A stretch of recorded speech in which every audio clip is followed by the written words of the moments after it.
delighted to say that this agreement, let's call it the Edinburgh Agreement, has been signed by myself and the Prime Minister, Nicola Sturgeon and Michael Moore, and it paves the way, of course, for the most important decision that our country of Scotland has made in several hundred years. It is in that sense a historic day for Scotland, and I think a major step forward in Scotland's home rule journey. An incredible week in the struggle for equality and fairness in our own country. Alex Salmond there, along with David Cameron, and they've signed a deal that will at the very least pave the way for the independence referendum, to which I says yes, along with Nicola Sturgeon and Michael Moore. And here it is, the actual Edinburgh Agreement, although I prefer Edinburgh Accord, because it sounds piratey, Accord.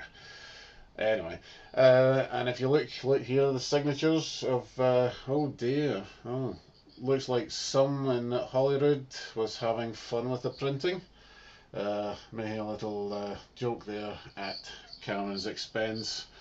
I would say that was a spelling mistake if it wasn't for the capital M, but yeah. Cameron, of course, has got his own back over here with the Shrek joke that never gets tired. Yeah. What's this? Looks like Secretary of State for Scotland has a wee crush on our Deputy First Minister. That's sweet. Anyway, I'll best get that back to St Andrew's House before they notice it's missing. The document lays out how the referendum process will be conducted, which basically means as long as we just ask a single yes or no question, we can do what we like. I'd suggest the question, do you agree the UK coalition government is corrupt and cannot be trusted? It also means that we will more than likely see 16 and 17-year-olds be given the opportunity to cast their votes in this historic referendum. Now, ever since that detail came out last week, the media have gone mental on it, bombarding us with lots of public and political opinion, and I've been watching to see if I can work out how people in Scotland feel about it.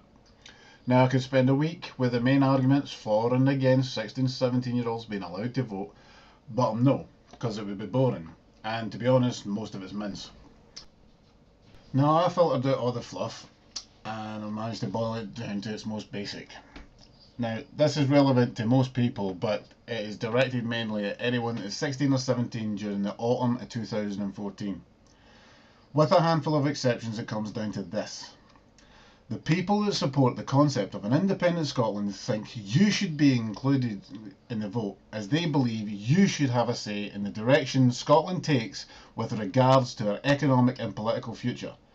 And as an added bonus, you will not only be given the choice of whether you vote yes or no, but you can even choose whether you vote at all.